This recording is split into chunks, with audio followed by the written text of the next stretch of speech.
মানে এটা খুব ক্লিশে এবং খুব সংকীর্ণ ধারণা। কালচার এত ছোটখাটো ব্যাপার না।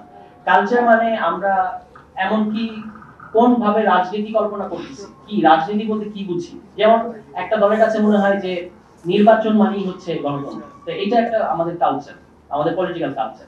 কিন্তু আরো তো অন্যান্য যে চিন্তা আছে, এটাকে তারা পাত্তা দিতে চায় না বা এটাকে আমল দিতে চায় না। এবং আপনি যদি খেয়াল করেন, আমি এখানে বিনয়ের সাথে আমাদের মিডিয়ার একটু সমালোচনা করতে চাই। গত ৮ মাসে সম্পূর্ণ আলোচনা গণঅভ্যুত্থানের পরে পুরো আলোচনাটা তারা নিয়ে গেছে নির্বাচনের দিকে, যে নির্বাচনটাই কেন কবে নির্বাচনের জন্য। এখন বারবার এই প্রশ্ন, আপনারা কি নির্বাচন পেছাতে চান?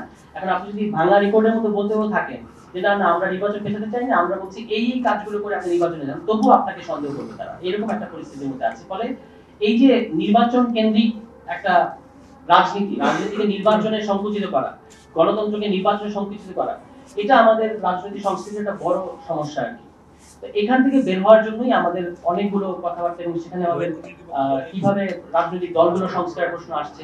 যারা দেশে গণতন্ত্র নিয়ে এত বিচলিত, তারা কেন নিজের দলে গণতন্ত্র চায় না? এটা আমার একটা মানে আমার খুব বিস্ময় লাগে যে নিজেদের দলে গণতন্ত্র ঠিক নাই, একটা কোনো কমিটি কাউন্সিলের মধ্যে দিয়ে হয় না, কিন্তু তারা দেশে গণতন্ত্র চান। কিন্তু গণতন্ত্র মানে আবার তারা বলেন ইলেকশনের মধ্যে দিয়ে ক্ষমতায় আসা। এবং ইলেকশনের মধ্যে কিভাবে বাংলাদেশে ইলেকশন হয় এটা আপনারা সবাই জানেন। আপনারা এখানে আমার চেয়ে অনেক অনেক অভিজ্ঞ মানুষ। আমরা রিসেন্টলি রাজনীতি করতে এসে এবং বিভিন্ন মানে লোকাল পর্যায়ে গিয়ে আমরা দেখেছি যে এখানে মানে কেন তারা বিদ্যমান ব্যবস্থাটা টিকিয়ে রেখে ইলেকশনের জন্য এত মরিয়া, এটা স্থানীয় পর্যায়ে গেলে বোঝা যায় যে এটা কারণ এটা তারা খুব দ্রুত সুবিধা পাবে।